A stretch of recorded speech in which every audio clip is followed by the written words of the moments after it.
Understand what I'm about to tell you. Your life will never be the same again. If you complete this video to the end, your life will change now. Love, in all its contradictions, is the ultimate mirror of human frailty and strength. It binds souls with invisible threads of longing, yet demands the courage to let go. It promises transcendence, yet confronts us with our deepest fears. Stoicism, an ancient philosophy born in the turbulence of human suffering, offers no romantic platitudes or shortcuts to bypass pain. Instead, it asks us to stare unflinchingly into love's abyss, to see it not as a problem to solve, but as a terrain to navigate with wisdom, virtue, and radical acceptance.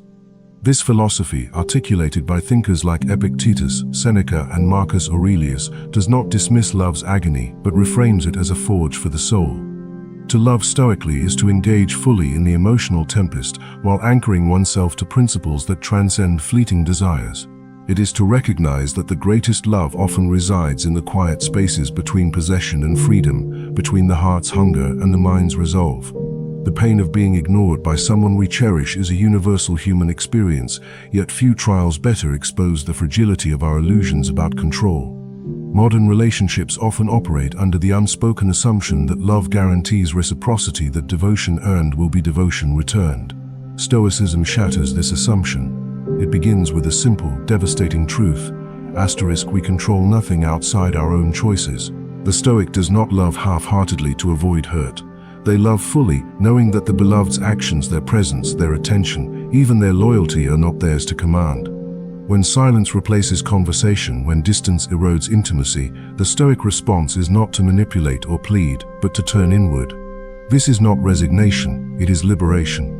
Epictetus, the enslaved philosopher who found freedom in his mind, wrote, "Freedom is secured not by the fulfillment of desires, but by the removal of desire." To love without demanding guarantees is to touch the essence of this freedom. Consider the lover who withdraws without explanation.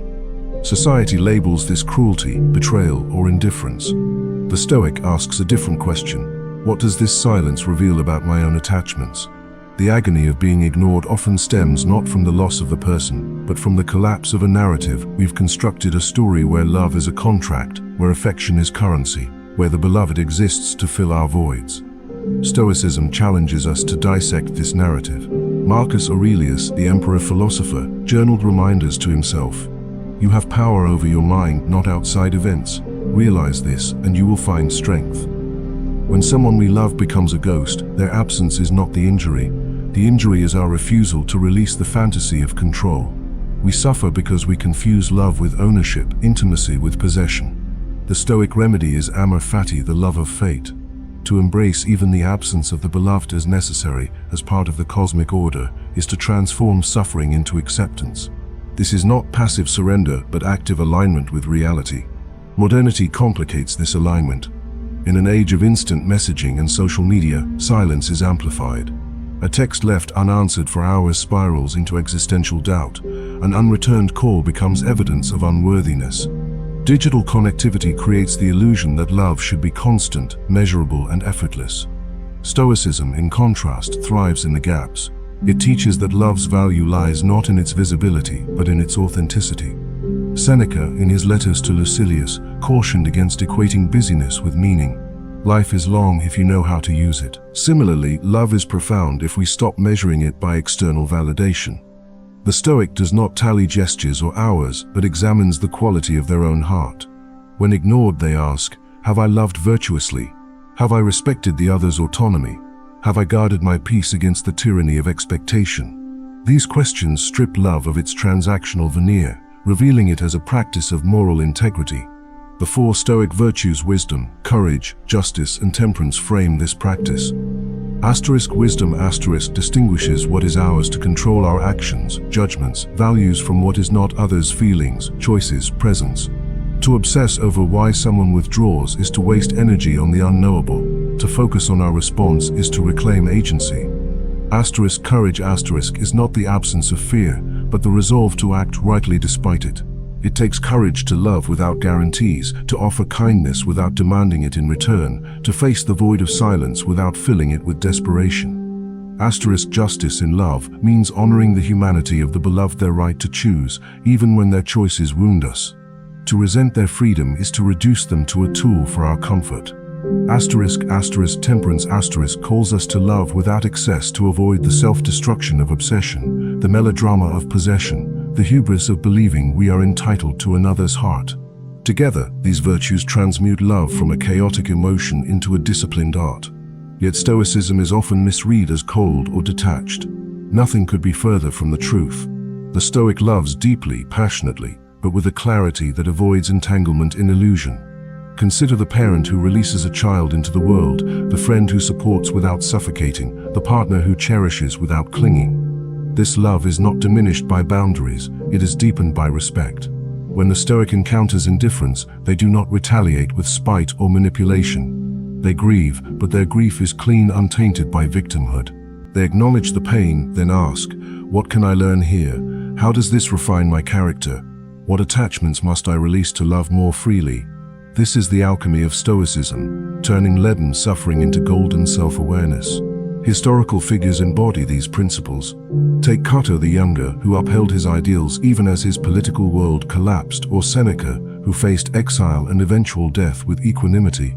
Their lives remind us that Stoicism is not theoretical, it is lived in the grit of human experience. Modern relationships, with their ambiguities and fractures, demand the same rigor.